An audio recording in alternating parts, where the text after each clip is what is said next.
Turabasuhuje tunabaha ikaze mwese mukurikira umurongo wa HD Global Media, ni umwanya amakuru agezweho mu Rwanda ndetse no hirya no hino ku isi. Ni amakuru tubatubwira mu buryo burambuye mu rurimi rw'ikinyarwanda. Umurongo ni HD Global Media, njye nitwa Dani Hambo. Kuri uyu murongo rero nimba ruhageze bwa mbere banza urebe aho hasi maze kandi kuri subscribe uduhe inkunga yawe, maze ubundi natwe akazi gasigaye ukaduharire. Bityo rero reka tukwifurize uwa gatandatu mwiza w'icyumweru, ubwo bivuze ko turi muri weekend ikomeze ibaryohere cyane, maze turengize zimwe mu ngingo z'ingenzi tuza kuba turambura. Ambasaderi Urujeni Bakuramutsa yatanze impapuro zimwemerera guhagararira u Rwanda muri Loni. Naho hanze y'u Rwanda turaza kubabwira ko umushinjacyaha mukuru wa ICC yeguye by'agateganyo mu gihe akorwaho iperereza. Uyu nguyu niwe wari wakatiye Benjamin Netanyahu, minisitiri wa Israel. Naho kandi Uburusiya na Ukraine byahererekanyije imibiri y'abasirikare baguye ku rugamba. N'andi makuru menshi tutabashije kuvuga no mu ngingo z'ingenzi turaje tube tuyarambura mu buryo burambuye nyuma y'akano karuhuko gatoya, ntujye kure. HD Global Media. Reka amakuru yacu tuhere mu Rwanda tubabwire ko Ambasaderi Urujeni Bakuramutsa yashyikirije umuyobozi mukuru w'ibiro bya Loni Tatiana Varovaya inyandiko zimwemerera guhagararira u Rwanda mu muryango w'abibumbye. Bakuramutsa uherutse guhabwa inshingano zo guhagararira u Rwanda muri Loni no mu yindi miryango mpuzamahanga iherereye i Geneve mu Busuwisi, yatanze izo nyandiko ku wa 16 Gicurasi 2025, ubwo ni ku munsi w'ejo. Ambasaderi Urujeni Bakuramutsa yashimangiye ubushake bw'u Rwanda bwo gukomeza umubano n'ubufatanye n'ibihugu bitandukanye bigize umuryango mpuzamahanga wa Loni. Yashyikirije Tatiana Varovaya intashyo za Perezida Paul Kagame, agaragaza kandi ko u Rwanda ruzakomeza nk'uko bisanzwe kubahiriza amahame ya Loni. Yagaragaje ko u Rwanda rwiteguye nanone kugira uruhare mu mavugurura atandukanye ya Loni n'ubufatanye mu mishinga itandukanye igamije iterambere, amahoro n'umutekano. Ambasaderi Urujeni Bakuramutsa yari asanzwe ari ambasaderi w'u Rwanda muri Jordania kuva mu Ukuboza 2023. Yabaye n'umunyamabanga uhoraho muri Minisiteri y'Ububanyi n'Amahanga kuva mu Ukwakira 2018 kugeza muri Werurwe 2020. Yahagarariye u Rwanda muri Loni i New York kuva 2016 kugeza 2018. Yabaye kandi umuyobozi mukuru wa Imbuto Foundation kuva muri Gicurasi 2014 kugeza mu Ukwakira 2016. Biteganyijwe ko mu minsi iri imbere Ambasaderi Bakuramutsa azashyikiriza impapuro Perezida w'Ubusuwisi. Inshingano ze kandi zizakomereza no ku guhagararira u Rwanda muri Autriche, Vatican, Slovenia, Liechtenstein no ku biro bya Loni biherereye i Vienne. Hanze y'u Rwanda, umudepite uri muri komite ishinzwe kugenzura ibikorwa bya gisirikare by'Uburusiya mu ntambara buhanganyemo na Ukraine yatangaje ko Uburusiya bwashyikirije Ukraine imibiri 909 y'abasirikare bayo baguye ku rugamba, nayo iha Uburusiya imibiri 34. Depite Shamsariy Salayev yahamije ko Minisiteri y'Ingabo y'Uburusiya yakiriye imibiri 34 nayo igatanga 909.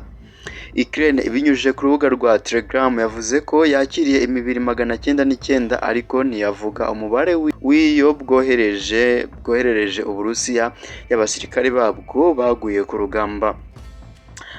RT yanditse ko ibi bikorwa bibaho buri kwezi kuko nko muri Mutarama 2025 Uburusiya bwari bwashyikirije Ukraine imibiri y'abasirikare baguye ku rugamba 757 bwo bwakira 49, mu gihe muri Mata Uburusiya bwatanze 909 bwo bwakira 41.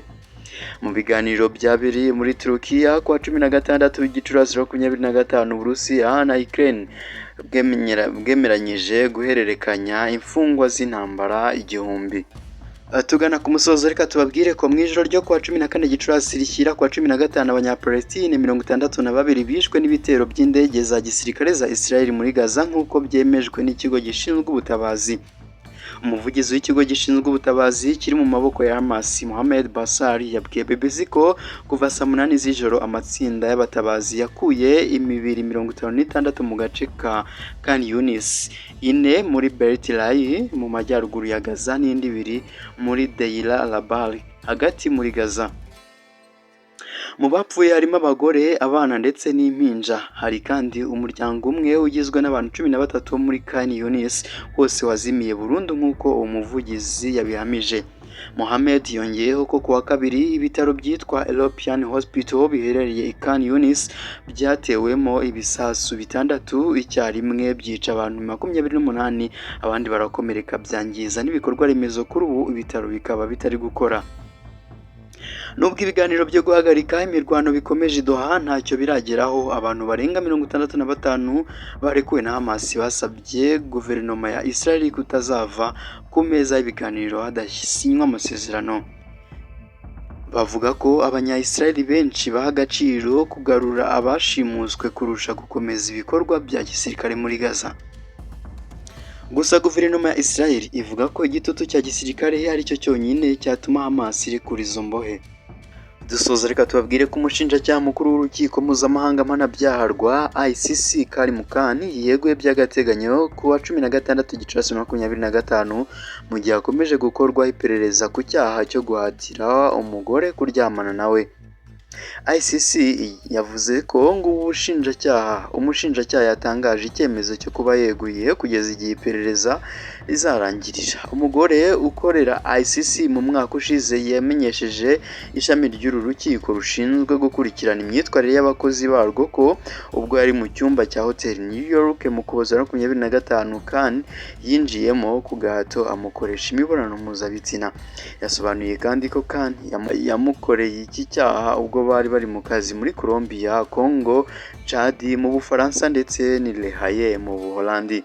Abanyamategeko b'uyu mushinjacyaha bagaragaje ko ibi birego bigamije kumuharabika nyuma yaho asohoye impapuro zo guta muri yombi abayobozi bo muri Israel barimo Minisitiri w'Intebe Benjamin Netanyahu abashinja uruhare mu byaha byakorewe mu ntambara ya Gaza muri Palestine. Gusa ariko byamenyekanye ko uyu mugore yasabye urwego rwa ICC rushinzwe imyitwarire y'abakozi ko rwakurikirana iyi dosiye habura ibyumweru 2 ngo kandi asohora impapuro zo guta muri yombi abayobozi bo muri Israel.